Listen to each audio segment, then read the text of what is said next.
Bab 31, Fang Yuan. Kau dalam masalah besar. Penerjemah, Skyfaro Editor, Skyfaro. Aku telah berlatih keras dalam seni bela diri dasar selama 7 hari berturut-turut, tetapi tidak kusangka aku hanya berhasil menahan 2 serangan dari Fang Yuan dan kehilangan kesadaran setelahnya. Malu, malu yang tak termaafkan. Seru Gu Yuemo Bei, penuh dengan kesedihan dan penyesalan. Di taman keluarga, dia menghadapi boneka kayu itu, melepaskan pukulan dan tendangan yang menghasilkan gema yang menggema. Tiba-tiba, dia mendengar suara tertawa. Adik kecil, apakah kamu memiliki kebencian yang dalam pada boneka itu? Mengapa kebencian yang besar? Setelah mendengar suara yang familiar ini, Gu Yuemo Bei menjadi rileks dan menghentikan serangannya. Dia menoleh. Kakak, kamu kembali. Dewan keluarga mengirimku untuk misi investigasi yang berlangsung lebih dari 10 hari. Gu Yuemo Yan menjawab sambil tertawa. Dia adalah saudara perempuan Mo Bei yang berhubungan darah, seorang Gu Master tingkat menengah peringkat 2. Tapi segera, wajahnya berubah muram, matanya menatap tajam ke arah Mo Bei. Kakak, ada apa dengan memar di wajahmu itu? Siapa yang menindasmu? Tidak apa-apa. Aku tidak sengaja tersandung dan jatuh. Sedikit kepanikan melintas di wajah Mo Bei saat dia mencari alasan. Dia tidak ingin adiknya mengetahui kejadian yang memalukan seperti itu. Kebenaran tentang pewaris masa depan keluarga Mo dan kepala keluarga, cucu kesayangan Gu Yuemo Chen, berturut-turut tersingkir 2 kali dalam pertempuran. Tetapi untungnya dia bukan satu-satunya yang tidak beruntung. Yang lain juga menderita. Oh, kamu harus lebih berhati-hati dalam kasus itu. Mengenai latihan tempurmu, ini tidak akan berhasil. Kamu tidak memiliki Gu yang meningkatkan pertahananmu saat ini. Jadi gunakan handuk tebal untuk menutupi dirimu. Ini akan melindungi anggota tubuhmu dari cedera. Gu Yuemo Yan menginstruksikan sebelum pergi. Halo, Nona Muda. Selamat pagi, Nona Muda. Nona Muda kembali. Pelayanmu menyapa Anda, Nona. Gu Yuemo Yan berjalan tergesa-gesa dengan sikap dingin, dan para pelayan yang ditemuinya di jalan membungkuk dan memberi hormat padanya tanpa gagal. Dia berjalan ke ruang belajar. Tanpa peringatan apapun, Mo Yan mendorong pintu dan masuk. Di dalam ruangan, Gu Yuemo Chen sedang berlatih seni kaligrafinya dengan punggung menghadapnya. Kau kembali? Gu Yuemo Chen bertanya langsung tanpa membalikkan tubuhnya. Setelah menyelidiki selama setengah bulan, bagaimana situasi dengan sarang serigala? Bagaimana kau tahu itu aku, kakek? Mo Yan tersentak, sedikit terkejut. Di seluruh keluarga, kaulah satu-satunya orang yang berani memasuki kamarku tanpa mengetuk pintu sekalipun. Siapa lagi selain kau, cucuku tercinta? Gu Yuemo Chen menegur, meskipun wajahnya menunjukkan jejak perhatian dan kehangatan, dan dia menatap Mo Yan sambil tersenyum. Mo Yan cemberut. Kalau soal memanjakan, kamu sebenarnya lebih menyayangi adik laki-laki. Namun karena dia calon kepala keluarga, kamu lebih ketat padanya sehingga orang lain tidak bisa merasakan perhatianmu padanya. Setelah beberapa saat, dia bertanya, kakek, adik laki-laki dipukuli. Aku bertanya padanya dan dia berbohong tentang situasinya, jadi aku tidak punya pilihan selain bertanya padamu. Wajah Gu Yuemo Chen berubah serius. Kamu belum menjawab pertanyaanku. Dia meletakkan kuasnya dan duduk. Mo Yan dengan enggan melaporkan, sarang serigala hampir penuh, jadi menurut kecepatan perkembangbiakan saat ini, meskipun tidak akan ada wabah tahun ini, pasti akan ada gelombang serigala tahun depan di desa pegunungan kita. Gu Yuemo Chen bertanya lagi, umumnya ada wabah setiap 3 tahun, jadi ini tidak mengherankan. Namun, di dalam kawanan itu, ada berapa banyak serigala? Mahkota guntur, sekitar 3. Gu Yuemo Chen mengangguk, merasa yakin. Serigala mahkota guntur adalah yang terdepan, dan paling merepotkan untuk dihadapi selama wabah. 3 bukanlah jumlah yang besar karena Gunung Qing mau memiliki 3 desa klan. Setiap desa dapat menangani 1 serigala, dan tekanan wabah akan sangat berkurang. Kakek, Anda belum memberitahu saya tentang masalah adik laki-laki saya. Mo Yan mengejar lagi. Saya kira tidak ada masalah untuk memberitahu Anda, tetapi dia dipukuli. Pertama kali 7 hari yang lalu, dan yang kedua terjadi hari ini. Itu terjadi di depan gerbang sekolah, dan dia dipukuli sampai dia tergeletak di tanah dan pingsan pada kedua kesempatan itu. Gu Yuemo Chen menjawab sambil tertawa. Siapa yang punya nyali untuk melumpuhkan adik laki-lakiku? Mo Yan menatap, matanya terbelalak. Dia teman sekelas Mo Bei yang bernama Fang Yuan. Dia bertarung dengan sangat baik. Gu Yuemo Chen terkekeh. Mata Gu Yuemo Yan membesar, dan dia bingung ketika dia menjawab, "Kakek, apa yang Anda katakan?" "Dia adalah cucu Anda sendiri yang berhubungan darah." Gu Yuemo Chen menatap dalam-dalam pada cucunya dan berbicara dengan penuh arti, "Mo Yan sayangku, Anda seorang gadis jadi Anda mungkin tidak mengerti. Kekalahan dan penghinaan hanya menjadi bahan bakar untuk perbaikan. Tanpa kegagalan, seseorang tidak akan pernah berkembang dan tumbuh menjadi pria sejati dan dewasa. Mo Bei dikalahkan, dan itu adalah kegagalannya sendiri. Begitu dia bangun, dia akan meminta teknik bertarung dari para guru.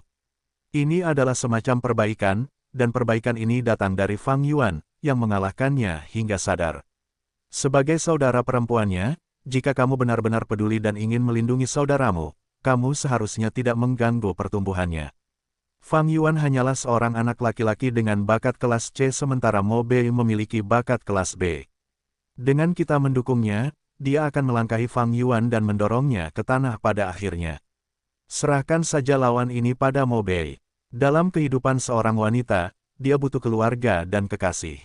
Namun bagi seorang pria, keluarga bukanlah suatu keharusan, namun yang tidak bisa dia lewatkan adalah saingan. Jangan cari masalah dengan Fang Yuan, kau mengerti.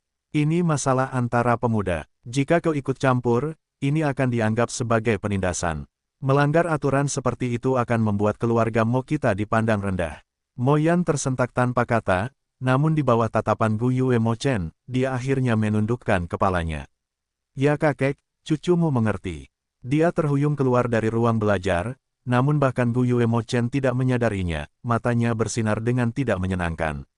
"Kakek, ini adalah caramu mencintai cucumu. Dan aku, Mo Yan, punya metodeku sendiri." Hati Mo Yan sudah punya rencana yang berbeda. Di ruang makan penginapan, beberapa meja terisi dan orang-orang sedang makan malam, sehingga suasananya agak ramai. Satu atau dua pelayan menyajikan hidangan dengan cepat, melintasi antar meja. Fang Yuan duduk di meja dekat jendela. Dia memesan beberapa hidangan dan makan sambil melihat keluar jendela. Melihat keluar, matahari terbenam tampak seperti api, perlahan-lahan terbakar. Setengah dari matahari telah terbenam, ia menatap daratan dengan penuh kerinduan, cahaya senjanya adalah keengganan matahari. Jauh di atas pegunungan, ia telah terselubung oleh malam yang mulai turun. Jalan-jalan di dekatnya dipenuhi orang-orang yang hendak pulang. Beberapa dari mereka bertelanjang kaki, beberapa petani berlumpur, beberapa dari mereka adalah pemetik herba, beberapa pemburu yang memegang burung pegar gunung, babi hutan, dan hewan lainnya, dan beberapa adalah Master Gu. Mereka mengenakan seragam biru, tampak bersih dan bersemangat, ikat kepala dan ikat pinggang melengkapi penampilan mereka. Sabuk tersebut memiliki fungsi khusus, untuk Master Gu tingkat 1, sabuknya berwarna biru. Ada pelat perunggu di bagian depan, dan angka 1 dapat terlihat. Untuk Master Gu tingkat 2, sabuk mereka berwarna merah, dan pelat baja di tengahnya menunjukkan angka 2. Duduk di sisi jendela, Fang Yuan mengamati bahwa ada 6 hingga 7 Gu Master peringkat 1, dan mereka kebanyakan adalah pria muda. Ada juga Gu Master peringkat 2, seorang pria parubaya. Adapun Gu Master peringkat 3, mereka adalah tetua keluarga. Dan peringkat keempat akan menjadi kepala klan, penguasa desa. Gu Master peringkat 5 jarang terlihat, dan dalam seluruh sejarah klan Gu Yue, hanya ada kepala klan generasi pertama dan kepala klan generasi keempat yang telah mencapai level ini. Sebenarnya, mencari tahu kekuatan klan sangatlah sederhana. Temukan saja tempat di desa, duduklah dan amati orang-orang selama beberapa jam, lihat berapa banyak Gu Master peringkat 1 dan peringkat 2 yang ada dan Anda akan dapat melihat kekuatan dan kekayaan klan. Fang Yuan sampai pada suatu kesimpulan dengan pengetahuannya yang terkumpul selama 500 tahun. Menggunakan desa Gu Yue sebagai contoh, ada sekitar 20 orang yang berjalan di jalan, dan 6 adalah Gu Master. Di antara ke-6 orang ini, ada peluang 50% untuk memiliki satu Gu Master peringkat 2. Dengan kekuatan dan modal ini, klan Gu Yue berhasil memonopoli salah satu lokasi sumber daya terbaik di Gunung Qingmao. Namun gunung itu hanyalah sudut kecil di seluruh area perbatasan selatan. Klan Gu Yue hanya dapat dianggap sebagai klan tingkat menengah bawah. Saya baru saja memulai kultivasi saya, dan dengan tahap awal peringkat 1, saya bahkan tidak memiliki kualifikasi untuk menjelajahi perbatasan selatan. Saya membutuhkan setidaknya kultivasi peringkat 3 untuk dapat menjelajahi dunia lebih jauh, Fang Yuan mendesah sambil menghabiskan makan malamnya. Gunung Qingmao terlalu kecil, gunung itu tidak dapat menahan ambisinya, dan dia bertekad untuk pergi. Haha, Gu Yue Fang Yuan, akhirnya aku menemukanmu. Pada saat ini, seorang pria parubaya tertawa licik saat dia mendekat. Fang Yuan menoleh sedikit dan melihat seorang pria dengan warna kulit kekuningan dan alis yang menggantung, tetapi dia memiliki ukuran tubuh yang besar dan otot yang berkembang. Dia melangkah beberapa langkah ke Fang Yuan dengan tangan terlipat dan dengan bangga menatap pemuda yang masih menghabiskan makan malamnya, dengan sedikit permusuhan. Fang Yuan, kamu telah membuat dirimu dalam masalah besar, tahukah kamu? Hehehe, kamu telah berani memukul tuan muda kami dari keluarga Mo, dan sekarang nona muda kami ada di sini untuk menyelesaikan skor denganmu. Pria parubaya itu terus-menerus mencibir. Dia terus-menerus menatap dan menilai Fang Yuan, samar-samar memancarkan aura yang mengancam. Bab 32, Bercanda. Penerjemah, Skyfaro Editor, Skyfaro. Jika orang biasa ditatap oleh pria parubaya ini, mereka mungkin sudah merasa takut. Namun, Fang Yuan kehilangan minat setelah menatapnya sebentar dan terus fokus pada makanannya, memperlakukan pria ini seolah-olah dia tidak terlihat. Siapa pria itu? Dia mengenakan pakaian pelayan keluarga, dan dia bukan Master Gu. Mengapa dia berani mempertanyakan tuan muda Fang Yuan? Seorang karyawan bertanya-tanya saat dia bersembunyi di sudut penginapan, merasakan bahwa situasinya mungkin akan menjadi buruk. Dia seperti rubah yang meniru keganasan harimau. Dengan menggunakan keluarga Mo sebagai pendukungnya, pelayan ini berani berteriak pada Master Gu. Jika itu adalah manusia biasa, mereka tidak akan punya nyali untuk melakukan ini. Seseorang di samping karyawan itu menjawab dengan nada meremehkan. Meskipun begitu, sebagai manusia biasa dia punya nyali untuk membuat keributan terhadap Master Gu. Cek, pengalaman seperti ini pasti terasa sangat hebat. Kau seharusnya tidak berpikir bahwa seorang Gu Master selalu tinggi dan perkasa. Tuan muda Fang Yuan hanyalah seorang Gu Master tahap awal peringkat 1, dan ia baru saja berhasil menyempurnakan Gu vitalnya. Jika mereka bertarung sekarang, ia mungkin bukan lawan dari manusia yang berotot dan kuat ini. Mari kita berharap saja bahwa ketika mereka bertarung nanti, mereka akan menyelamatkan penginapan dan perabotan kita. Para karyawan mengobrol bolak-balik, tetapi tidak ada yang berani melangkah maju, hanya menatap dari kejauhan. Kau masih punya mood untuk melanjutkan makan. Melihat bagaimana ia tidak berhasil mengintimidasi atau menakut-nakuti Fang Yuan, pria parubaya berotot itu memiliki sedikit keraguan di matanya. Apakah kau pikir aku berbohong padamu? Sudah ada orang yang melapor kepada nona muda dan ia akan segera datang. Jangan mencoba melarikan diri anak muda, karena kau tidak akan bisa melarikan diri. Tugasku di sini adalah memastikan kau tetap di tempat. Akan ada banyak penderitaan untukmu nanti. Fang Yuan tidak menghiraukan pria itu dan terus memakan makanannya. Pelayan setengah baya itu mengerutkan kening karena dia tidak melihat sedikit pun kepanikan atau keterkejutan dari Fang Yuan. Hal ini membuatnya merasa diabaikan dan harga dirinya sangat tersinggung. Dia telah menjadi pelayan di keluarga Mo selama lebih dari 1 dekade, dan dia telah memperoleh kepercayaan dari tuannya. Selama periode yang panjang, dia secara alami akan mempelajari detail tentang Gu Master. Gu Master peringkat 1 sebagian besar mengandalkan keterampilan tempur fisik mereka. Dalam pertempuran, nilai cacing Gu lebih dikaitkan dengan faktor pencegahannya daripada sebagai kekuatan tempur. Dia tahu terutama bahwa untuk Gu Master muda seperti Fang Yuan yang baru saja mulai berkultivasi, kekuatan fisiknya jauh lebih rendah jika dibandingkan dengan pria dewasa. Jika harus bertarung jarak dekat, dia yang telah berlatih selama bertahun-tahun akan mendapatkan keuntungan lebih besar. Pada saat yang sama, Fang Yuan seharusnya hanya menyempurnakan Moonlight Gu, jadi paling banter, ia hanya akan mampu menembakkan beberapa Moonblade. Pria parubaya itu telah digunakan sebagai rekan tanding sejak lama, jadi ia tahu betul bahwa jika seorang Gu Master tahap awal rank 1 menggunakan esensi purbanya untuk melepaskan Moonblade, yang paling bisa dilakukannya adalah membuat beberapa luka seukuran telapak tangan dan menyebabkan kerusakan terbatas jika berhasil mengenai tubuh manusia. Selain itu, pria itu mendapat dukungan dari keluarga Mo, jadi ketika ia berhadapan dengan Fang Yuan, ia tidak takut, dan dengan sepenuh hati berusaha untuk menunjukkan nilainya kepada tuannya sehingga ia dapat diberi penghargaan dan dianggap lebih berguna bagi keluarga. Anak muda, kau benar-benar pemberani ya. Nada bicara pria parubaya itu berubah tidak ramah saat ia melipat lengan bajunya, memperlihatkan lengan bawahnya yang kencang dan berotot. Kedua lengannya besar dan penuh bekas luka. Lengan bawahnya memiliki urat tebal yang menonjol dan bahkan lebih tebal dari kaki Fang Yuan. Para karyawan penginapan menyaksikan dengan ketakutan dan beberapa pelanggan sudah bangun, membayar tagihan dan meninggalkan negeri konflik ini. Fang Yuan telah ditemukan. Tiba-tiba, pintu mengeluarkan suara wanita yang keras dan bangga. Mo Yan melangkah maju dengan langkah besar dan memasuki penginapan. Di belakangnya ada banyak pelayan keluarga.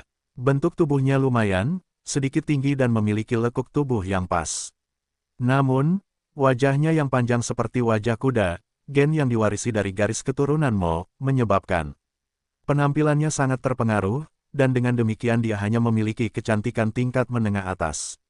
Namun, dia mengenakan seragam biru tua, dan ikat pinggang merah, yang dipasangi pelat baja persegi, diikatkan di pinggangnya.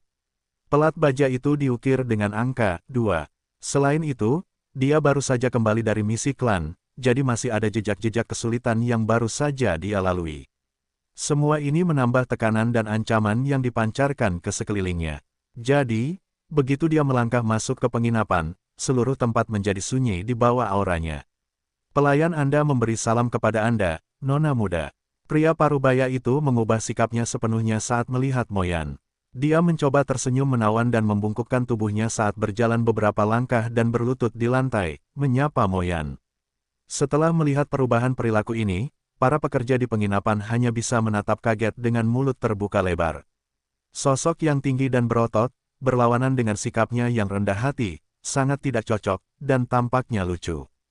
Tetapi para karyawan penginapan tidak tertawa karena perilakunya hanya menunjukkan tekanan dan status Mo Yan yang mengesankan. Beberapa pekerja penginapan tidak bisa tidak khawatir untuk Fang Yuan karena dia adalah pelanggan utama mereka. Jika sesuatu terjadi padanya dan membuatnya tidak dapat lagi mengunjungi penginapan itu akan menjadi kerugian besar. Lebih banyak dari mereka diam-diam berdoa agar Fang Yuan menyerah. Jika perkelahian benar-benar terjadi dan menghancurkan properti penginapan, itu akan lebih buruk. Mo Yan bahkan tidak melihat Gao Wan yang sedang merengek, matanya tertuju pada Fang Yuan. Dia melangkah maju beberapa langkah dan bertanya dengan nada yang galak, "Jadi kamu Fang Yuan? Kamu tampaknya sedang makan enak. Hehehe, apakah kamu pernah makan sandwich buku jari? Aku akan memberimu sedikit, mungkin lebih lezat." Meskipun dia mengatakan itu, Mo Yan tidak bergerak. Tindakan Fang Yuan terlalu tenang. Aneh. Apakah dia memiliki pendukung rahasia yang melindunginya? Tapi seharusnya tidak begitu, aku sudah memeriksa sebelum datang. Fang Yuan ini hanya memiliki paman dan bibi yang tidak menyukainya, sementara kedua orang tuanya sudah meninggal, dan dia bahkan diusir dari rumah oleh paman dan bibinya. Selain itu, dia hanya memiliki bakat peringkat C, jadi bagaimana mungkin pemuda yang lemah seperti itu memiliki latar belakang apapun? Mo Yan berpikir dalam benaknya. Terlepas dari ini, situasinya masih terlalu aneh. Dia harus menguji dan menyelidiki lebih lanjut. Fang Yuan tertawa dan menyipitkan mata ke arah Mo Yan, berkata, "Siapa yang memberitahumu bahwa aku adalah Gu Yue Fang Yuan?" Mo Yan tertegun sejenak, lalu dia melihat ke arah Gao Wan. Dia baru saja berdiri, tetapi setelah melihat ini dia langsung berlutut dengan keringat mengalir di dahinya. Dia tergagap dan tidak dapat memberikan jawaban yang masuk akal. "Tuan, pelayanmu. Mereka memiliki gambar Fang Yuan, tetapi mereka tidak tahu bahwa Fang Yuan dan Fang Zheng adalah saudara kembar yang tampak hampir identik." Tidak heran pemuda ini tampak seperti tidak takut. Dia sebenarnya Fang Zheng dan bukan Fang Yuan. Para pelayan Mo Yan menebak dalam benak mereka. Fang Yuan tidak dapat dibandingkan dengan Fang Zheng. Yang pertama hanyalah penyendiri peringkat C tanpa latar belakang. Namun yang terakhir memiliki bakat peringkat A dan ditarik ke dalam faksi kepala klan di upacara kebangkitan, dan selama dia tumbuh dengan lancar, dia memiliki masa depan yang cerah di depannya. Mo Yan tidak mendapat balasan yang pantas dari Gao Wan, membuatnya semakin ragu. Pada titik ini, satu-satunya orang yang mengetahui identitas Fang Yuan adalah karyawan penginapan. Namun, mereka tidak mampu menyinggung kedua belah pihak. Jadi mereka hanya tutup mulut. Fang Yuan sudah kenyang dengan makanannya. Dia berdiri dan melirik Mo Yan dengan ringan, kau ingin mencari Fang Yuan. Ikutlah denganku, aku akan membawamu ke asrama sekolah untuk mencarinya. Jika orang di depanku adalah Fang Zheng, aku tidak ingin menyinggung perasaannya. Namun, bahkan jika dia benar-benar Fang Yuan, aku akan mengikutinya dengan saksama dalam perjalanan ini jadi aku tidak takut dia meniru Fang Zheng. Dalam sekejap, Mo Yan mengambil keputusan. Baiklah, aku akan pergi bersamamu ke asrama sekolah. Setelah kau, Mo Yan membalikkan tubuhnya untuk memberi ruang bagi Fang Yuan, mengulurkan lengannya dan memberi isyarat kepada Fang Yuan untuk memimpin. Fang Yuan tertawa acuh tak acuh dan melangkah maju. Mo Yan mengikuti dari dekat dengan para pelayannya mengikuti di belakang.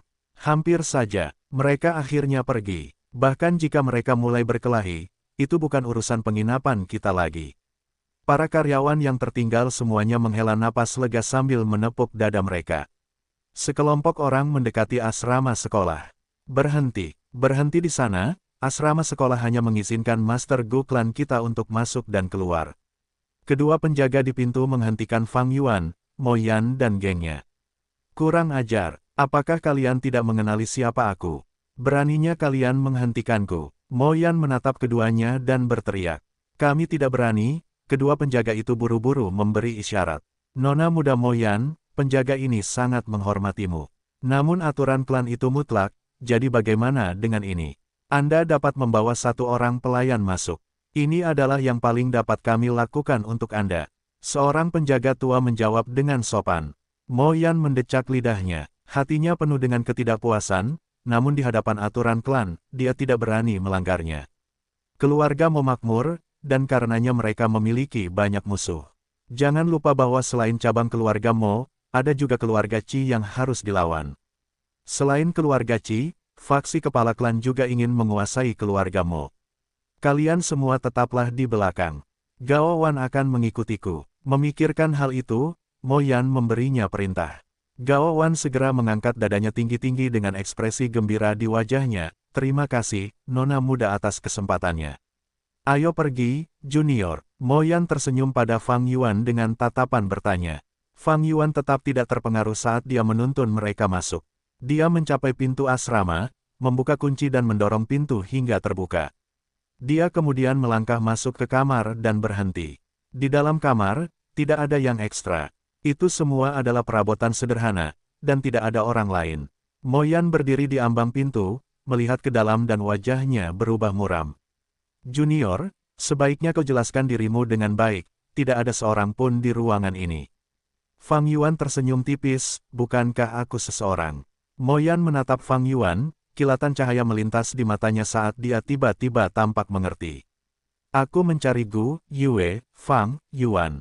Fang Yuan mencibir, kau tahu, aku tidak pernah mengatakan bahwa aku bukan Gu Yue Fang Yuan. Bab 33, silakan saja dimarahi. Penerjemah, Skyfaro Editor, Skyfaro. Mo Yan mengerutkan kening, lalu amarahnya meledak hampir seketika saat dia tiba-tiba mengerti bahwa dia telah ditipu oleh Fang Yuan. Kamu sangat berani bahkan mempertimbangkan untuk berbohong padaku. Sambil berbicara, dia mengulurkan tangan kanannya untuk memegang Fang Yuan. Fang Yuan berdiri kokoh di tempat. Dia mengangkat kepalanya dan tertawa, Mo Yan, sebaiknya kamu pikirkan ini baik-baik.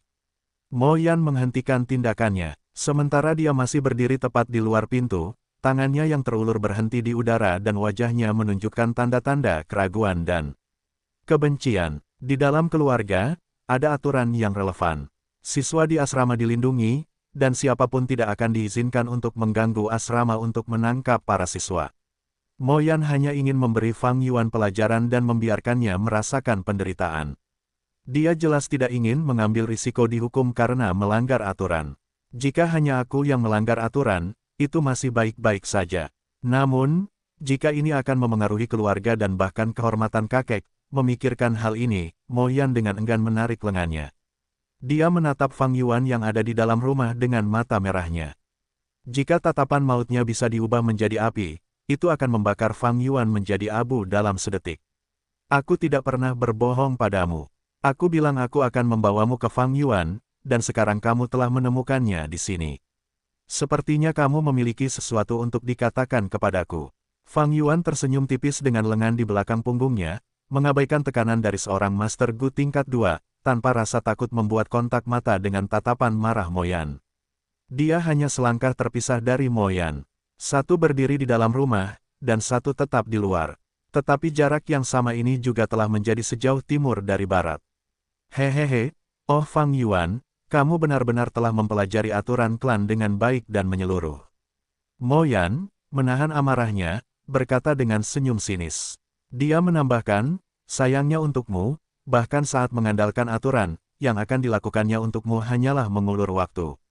Tidak mungkin kau tinggal di asrama selamanya. Aku akan melihat berapa lama kau bisa bersembunyi di sana. Fang Yuan tertawa menyegarkan dan menatap Mo Yan dengan jijik. Maka aku semakin ingin melihat berapa lama kau bisa menggangguku. Ah, sudah terlambat. Aku punya tempat tidur untuk tidur, tetapi bagaimana denganmu? Jika aku tidak muncul di kelas besok dan para tetua datang untuk menyelidiki, menurutmu apa yang akan kukatakan? Kau, Mo Yan menjadi marah, jarinya menunjuk ke arah Fang Yuan, nyaris tidak menahan diri. Apakah kau benar-benar berpikir aku tidak akan berani masuk dan menjatuhkanmu? Mencicit, Fang Yuan membuka pintu asrama lebar-lebar, bibirnya menyeringai, matanya gelap seperti jurang dan nadanya penuh percaya diri seolah-olah situasinya berada dalam genggamannya. Dia menantang Mo Yan, kalau begitu tunjukkan padaku. Hehehe, Mo Yan malah menjadi tenang setelah melihat ini. Matanya menyipit saat dia melihat Fang Yuan dan dia berkata, apakah menurutmu aku akan tertipu oleh ejekanmu? Fang Yuan mengangkat bahu. Dia sudah melihat kepribadian Mo Yan. Jika dia menutup pintu, atau bahkan menutupnya setengah, Mo Yan memiliki setidaknya 50% kemungkinan untuk membobol rumah. Tetapi ketika dia sengaja membukanya sepenuhnya, itu malah membuatnya lebih waspada dan tenang sebagai hasilnya. Jadi hampir tidak ada kemungkinan dia memaksa masuk lagi. Pengalaman 500 tahun telah membuatnya sepenuhnya menyadari sifat manusia dan kelemahan mereka. Dia dengan megah berbalik, memperlihatkan punggungnya sepenuhnya ke Mo Yan. Jika Mo Yan menyerang sekarang, dia pasti akan bisa menangkapnya dalam satu tindakan cepat. Namun, Mo Yan tetap diam di luar pintu seolah-olah ada gunung tak terlihat yang menghalangi jalannya. Bahkan setelah Fang Yuan duduk di tempat tidurnya, Mo Yan hanya menatapnya dengan marah, menggertakkan giginya. Namun terlepas dari ini, dia tidak bergerak. Ini adalah sisi menyedihkan manusia. Fang Yuan duduk dan menatap Mo Yan yang berada di luar tampak seperti orang bodoh, berpikir dalam hati, kadang-kadang, hal-hal yang mencegah orang mengambil tindakan bukanlah kesulitan fisik, tetapi sebaliknya itu adalah batasan yang mereka tetapkan pada diri mereka sendiri secara tidak sadar. Ketika membandingkan tingkat kultivasi, Fang Yuan jelas bukan tandingannya saat ini. Tetapi bahkan dengan tingkat kultivasi peringkat 2-nya, dia hanya bisa menatap Fang Yuan dan tidak memiliki keberanian untuk bergerak. Jaraknya darinya hanya beberapa langkah lagi, dan pintunya terbuka lebar tanpa halangan. Satu-satunya hal yang benar-benar membatasinya tidak lain adalah dirinya sendiri. Umat manusia mencari pengetahuan tanpa henti untuk memahami dunia dan memahami aturan, dan akhirnya menggunakannya. Jika seseorang terus-menerus terikat oleh aturan, sehingga dibatasi oleh pengetahuan yang mereka cari, itulah tragedi utama. Fang Yuan menatap Mo Yan terakhir kali sebelum menutup matanya dan membiarkan kesadarannya tenggelam ke laut purba. Fang Yuan ini berani berkultivasi tepat di depanku. Dia hanya melakukan sesuka hatinya. Melihat pemandangan ini, Mo Yan merasakan rasa frustrasi meletus dari dadanya, membuatnya hampir ingin muntah darah. Dia sangat ingin maju dan memberinya beberapa pukulan. Tapi dia tahu dia tidak bisa. Mo Yan tiba-tiba merasakan sedikit penyesalan. Berdiri di luar pintu, dia merasakan kecanggungan karena tidak bisa mundur. Dia sangat marah untuk menyerah sekarang, tetapi dia akan sangat dipermalukan. Dia memobilisasi para pelayannya dengan maksud untuk datang dan memberi Fang Yuan pelajaran, tetapi pada akhirnya dialah yang akhirnya menjadi bahan tertawaan. Terutama ketika ada seorang pelayan yang menatapnya sekarang. Sialan, Fang Yuan terlalu tidak kooperatif. Dia terlalu licik. Mo Yan berpikir dengan marah dan mulai memprovokasi dia dengan segala macam hinaan, berharap untuk memaksanya keluar dari ruangan. Fang Yuan, bocah nakal, keluarlah jika kamu seorang pria. Fang Yuan, sebagai seorang pria kamu harus mengakui perbuatanmu sendiri. Sekarang kamu menjadi pengecut yang bersembunyi di ruangan itu, apakah kamu tidak merasa malu pada dirimu sendiri? Berhentilah berpura-pura mengabaikanku, keluarlah jika kamu tahu apa yang baik untukmu. Dasar pengecut, sampah tak punya nyali. Fang Yuan menutup telinganya dan tidak memberikan satu tanggapan pun. Setelah memarahi beberapa saat, alih-alih melampiaskan semua amarahnya, dia merasa lebih kesal. Dia mulai merasa seperti badut atau wanita jalang, menghalangi pintu sungguh memalukan. Ahahaha, ini membuatku hampir mati. Mo Yan hampir menjadi gila, dan dia akhirnya menyerah untuk memprovokasi Fang Yuan. Fang Yuan, kau bisa bersembunyi sekarang, tapi kau tidak bisa bersembunyi dariku selamanya. Dia menghentakkan kaki dengan marah ke tanah dan pergi dengan marah. Sebelum pergi dia memberikan perintah terakhir, Gao Wan, berdiri di sana dan awasi dia. Aku tidak percaya dia tidak akan meninggalkan rumah. Baik, Tuan. Pelayan berotot, Gao Wan dengan cepat menjawab dan mengantar Mo Yan pergi. Dalam hatinya dia merasa getir, gunung itu dingin dan berangin di malam hari. Dia harus berjaga sepanjang waktu, mudah masuk angin seperti ini. Itu bukan tugas yang mudah. Swiss swoosh. Di dalam laut purba, pasang surut air laut mengamuk. Esensi purba tembaga hijau berkumpul seperti air, memaksa gelombang pasang bergulung-gulung. Di bawah bimbingan mental Fang Yuan, gelombang-gelombang itu tanpa henti menghantam dinding-dinding bukaan di sekitarnya. Dinding-dinding bukaan seorang Gu Master tahap awal peringkat 1 menyerupai penghalang putih. Pada saat ini, dengan esensi purba tembaga hijau menghantam mereka, itu menghasilkan bayangan-bayangan cahaya, menciptakan perasaan yang tak terlukiskan. Waktu berlalu secara bertahap dan level laut purba tembaga hijau perlahan-lahan menurun. Dari 44% yang asli, turun menjadi 12%. Jika seorang Gu Master ingin meningkatkan level kultivasi mereka, mereka harus mengeluarkan esensi purba mereka untuk memelihara bukaan. Gu Master tahap awal memiliki penghalang cahaya sebagai dinding bukaan mereka, sementara Gu Master tahap menengah memiliki penghalang air sebagai dinding bukaan mereka dan untuk tahap atas, mereka memiliki penghalang batu. Bagi saya untuk berkultivasi dari tahap awal ke tahap menengah, saya harus memelihara penghalang cahaya ke dalam dinding-dinding bukaan penghalang air. Dari ingatannya selama 500 tahun, Fang Yuan sangat mengenal tahapan kultivasi saat ini, dan metodenya sangat jelas baginya. Dia perlahan membuka matanya, hanya untuk melihat bahwa hari sudah larut malam. Bulan sabit tergantung tinggi di langit malam, cahaya bulan bersinar murni seperti air. Pintu terbuka lebar dan cahaya bulan bersinar masuk, membuat Fang Yuan teringat pada sebuah puisi terkenal dari bumi. Pada suatu malam yang tenang, aku melihat cahaya bulan di depan sofaku, dan bertanya-tanya apakah itu bukan embun beku di tanah. 1. Angin malam bertiup dengan sedikit rasa dingin. Fang Yuan tidak memiliki gu tipe kehangatan, dan dengan tubuh seperti anak berusia 15 tahun, dia tidak bisa menahan diri untuk sedikit menggigil. Malam di gunung itu sangat dingin. Bajingan, kamu akhirnya membuka matamu. Berapa lama kamu berencana untuk berkultivasi di sana? Keluar, kamu akan dihukum. Kamu memukuli tuan muda kami Mo Bei, jadi hanya masalah waktu sebelum nona muda memberimu pelajaran. Melihat Fang Yuan telah terbangun, Gao Wan yang berdiri di pintu menjadi bersemangat. Fang Yuan menyipitkan matanya, sepertinya Master Gu wanita peringkat 2 telah pergi. Bajingan, apakah kau mendengarku? Cepat keluar dari sini. Kau punya kamar untuk ditinggali dan tempat tidur untuk tidur, tetapi aku harus berdiri di sini sepanjang malam. Jika kau tidak keluar dalam waktu dekat, tidakkah kau percaya aku mungkin akan menerobos masuk? Melihat tidak ada reaksi dari Fang Yuan, Gao Wan mengancam. Fang Yuan tetap tidak terpengaruh. Bajingan, keluar dan serahkan dirimu. Kau telah menyinggung keluarga Mo, kau tidak akan memiliki hari-hari yang baik mulai sekarang. Cepat minta maaf kepada nona muda dan mungkin dia akan memaafkanmu. Gao Wan terus menegur. Fang Yuan tidak mendengarkan sepatah kata pun. Dia mengeluarkan batu purba dari tas penyimpanannya dan memegangnya di tangannya, akhirnya menutup matanya lagi. Melihat bahwa dia akan terus berkultivasi, Gao Wan cemas dan menjadi marah. Kamu hanya orang berbakat tingkat C, yang paling bisa kamu capai dalam hidup ini adalah Master Gu tingkat 2. Apa yang bisa kamu kembangkan? Kamu tidak sebanding dengan seluruh keluarga Mo sendirian. Nak, apakah kamu tuli? Apakah kamu mendengarkan sepatah kata pun yang aku katakan? 1. Sebuah puisi terkenal dari Li Bai, seorang penyair Tiongkok bab 34, pemukulan yang menekan. Penerjemah, Sky Pharaoh Editor, Sky Pharaoh. Fang Yuan tidak menghiraukan pria itu dan mulai mengerjakan banyak tugas. Ia menyerap esensi alami dari batu purba secara bersamaan dan mengamati lubangnya. Permukaan laut purba yang awalnya turun drastis di dalam lubang, dengan bantuan aliran esensi alami yang konstan, mulai perlahan naik lagi. Bentuk kecepatan pemulihan ini pasti lambat, tetapi Fang Yuan tidak terburu-buru.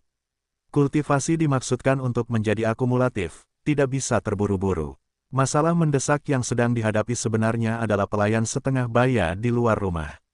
Setelah setengah jam, laut purba tembaga hijau Fang Yuan mencapai 44%, kapasitas maksimum yang dapat ditampungnya. Tetapi ini bukanlah akhir. Pada titik ini laut purba menunjukkan warna hijau giok. Ini hanya esensi purba tembaga hijau tahap awal peringkat 1.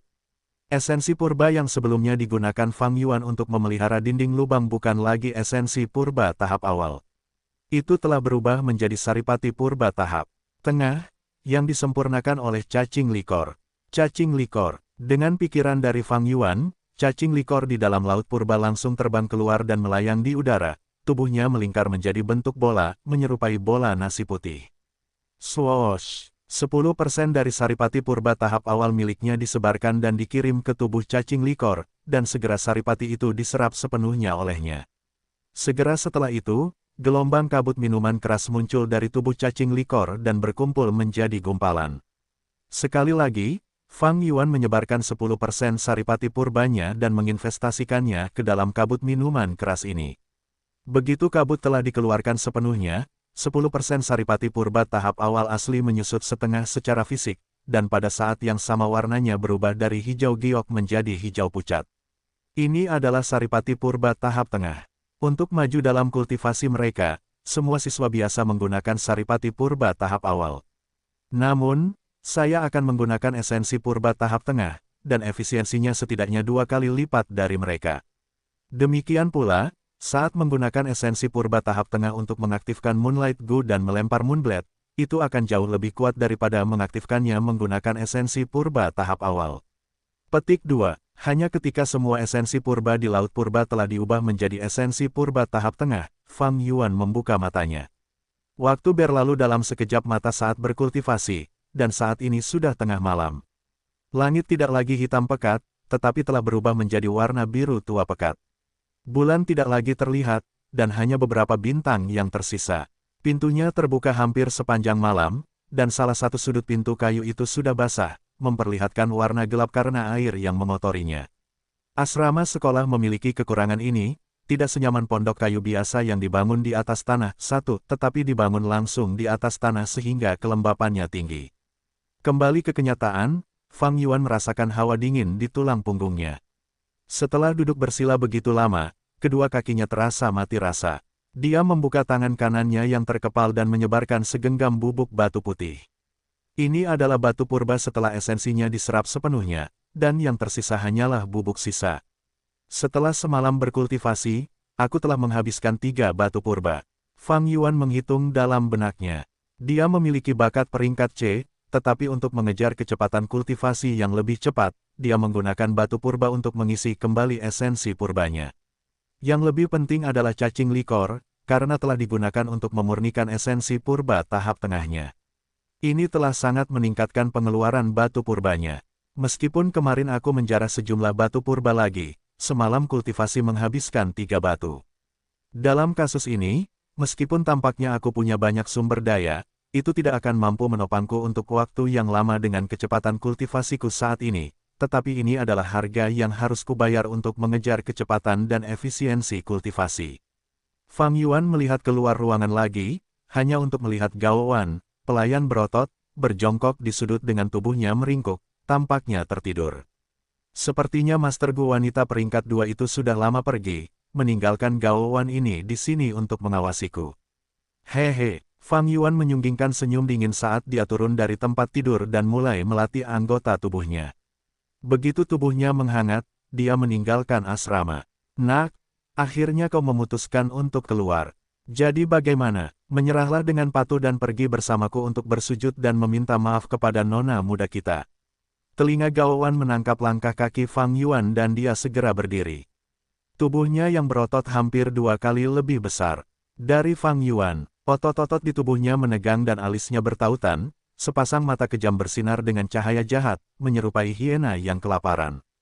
Fang Yuan tanpa ekspresi berjalan ke arahnya. Nak, kamu seharusnya keluar lebih awal. Dengan keluar sekarang, apakah kamu tahu betapa The Great Mi harus menderita dengan mengawasimu? Dia mencibir sambil mendekati Fang Yuan, jelas merencanakan sesuatu yang jahat. Pada saat ini, Fang Yuan dengan ringan berteriak, dan dengan lompatan ganas dia mengarahkan kedua tinjunya ke arah Gao Wan. Bajingan, kamu mencari kematian. Wajah Gao Wan terdistorsi dengan kemarahan yang meningkat di dalam dirinya, mengangkat tinjunya yang seukuran batu bata dan dia meninju ke arah Fang Yuan. Tinju itu sangat kuat, mengiris udara dan suara desiran angin bisa terdengar. Mata Fang Yuan bersinar sebening kristal. Melihat tinju itu mendekat, dia melangkah ke samping dan berbalik ke arah belakang Gao Wan. Mengulurkan jari, dia menyerang ke arah pinggang Gao Wan. Gao Wan menangkis dengan lengannya yang ditarik, Fang Yuan tidak mendapatkan pukulan yang jelas, dan akhirnya mengenai lengan kiri Gao Wan.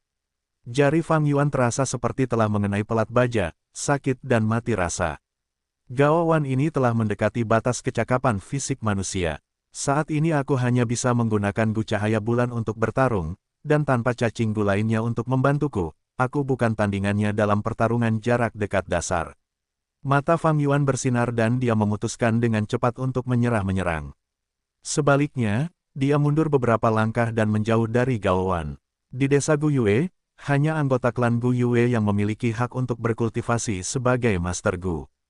Orang luar, terlepas dari apakah mereka memiliki bakat kultivasi atau tidak memiliki hak untuk menghadiri upacara kebangkitan.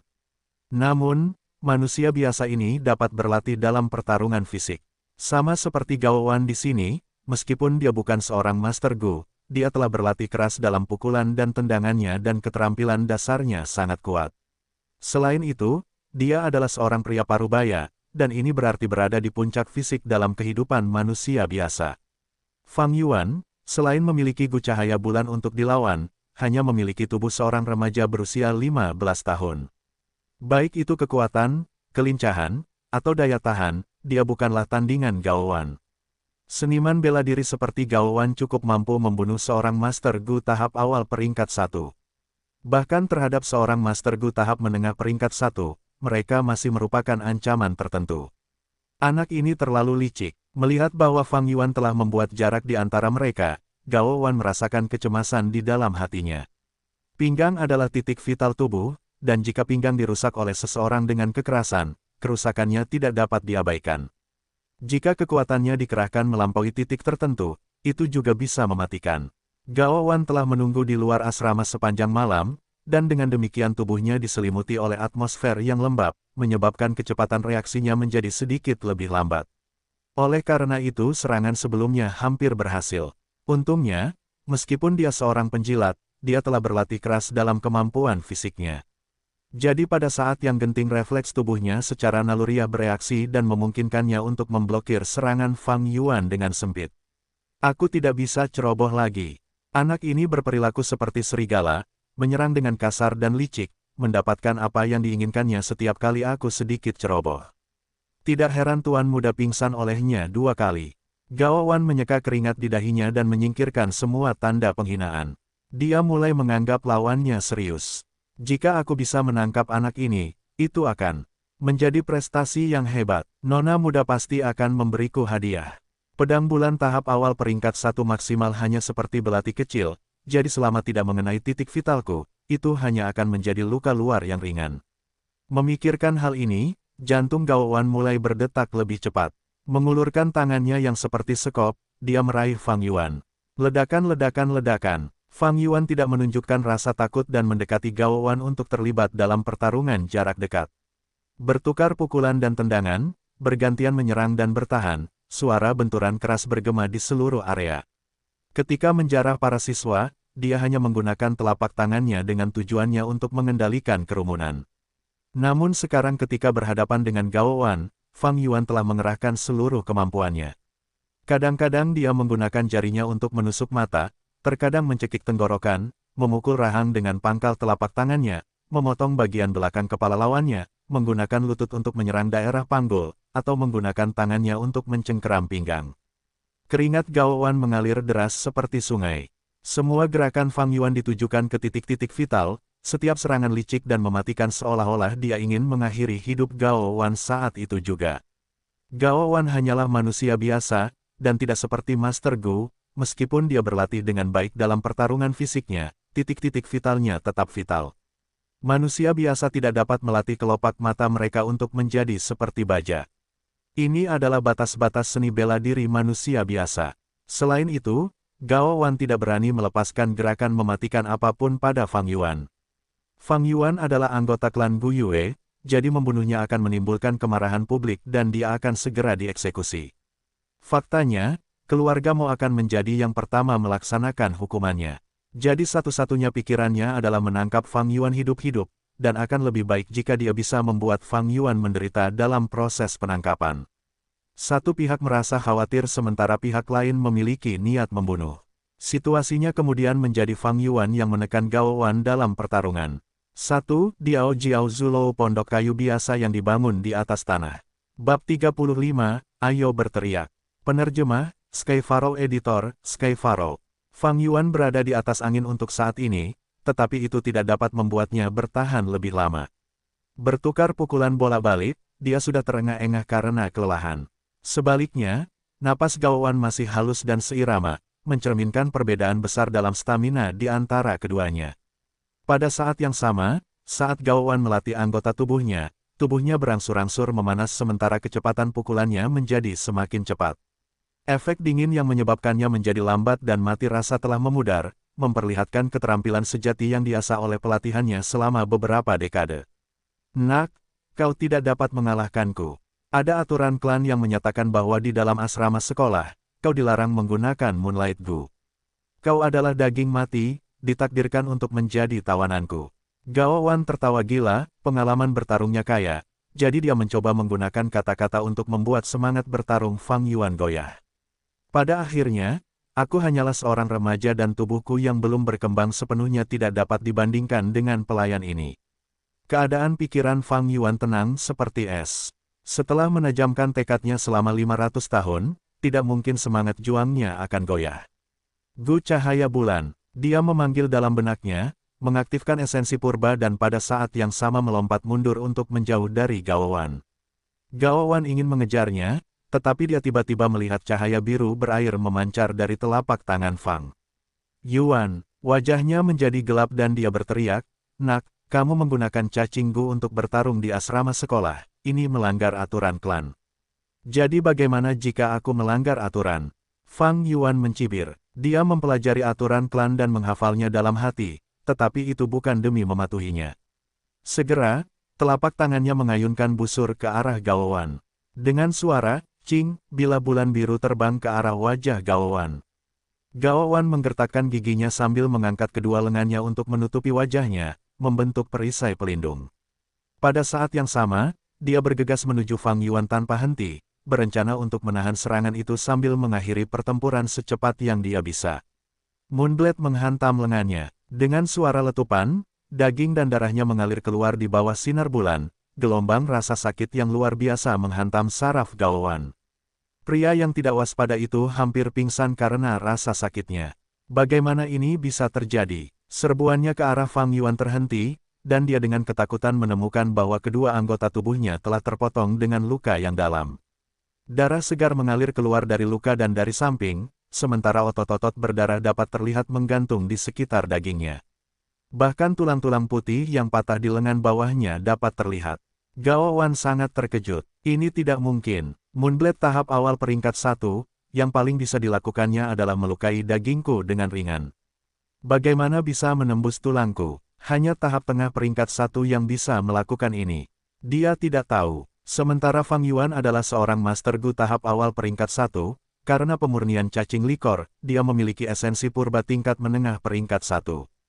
Gu cahaya bulan, yang diaktifkan menggunakan esensi purba tingkat menengah, memancarkan bilah bulan yang jauh lebih unggul dari tahap awal yang awalnya dia prediksi. Ini buruk, bocah ini aneh. Gao Wan yang lengah telah menderita cedera parah. Semangat juangnya hilang dan dia dengan tegas memutuskan untuk mundur. Apakah kamu bisa melarikan diri?